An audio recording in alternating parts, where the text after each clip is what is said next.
एक बच्चा होता है जिसकी मां नहीं होती। उसका बाप उससे बहुत प्यार करता है, लेकिन मां के मरने के बाद वो दूसरी शादी कर लेता है। दूसरी शादी के बाद उस बच्चे की जिंदगी बदल जाती है। उसकी सौतेली मां उसे बिल्कुल पसंद नहीं करती। रोज उसे डांटना, मारना, भूखा रखना, ये सब उसके लिए आम बात हो जाती है। बच्चा चुपचाप सब कुछ सहता रहता है, क्योंकि उसकी बात सुनने वाला कोई नहीं होता। एक दिन घर में मेहमान आते हैं। दावत लगी होती है।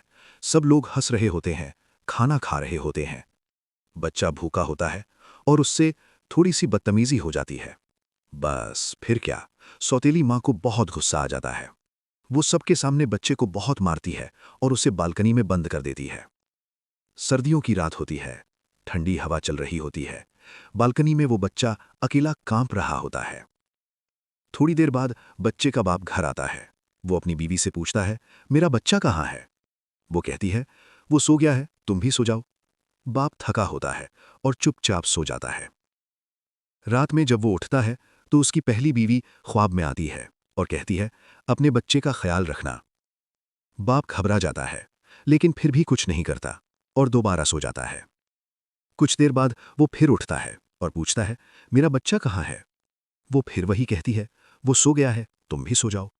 बाप फिर से सो जाता है।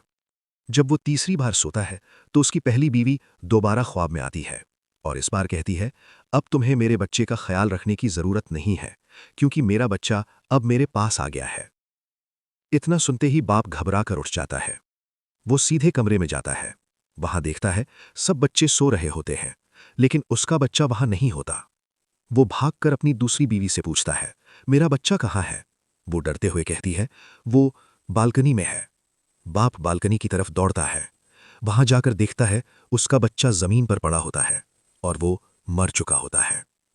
बाप वहीं बैठकर जोर जोर से रोने लगता है, लेकिन अब कुछ भी ठीक नहीं हो सकता। उस रात एक बच्चा अपनी मां के पास चला गया और एक बाप अपनी जिंदगी भर की गलती के साथ जीने के लिए अकेला रह गया।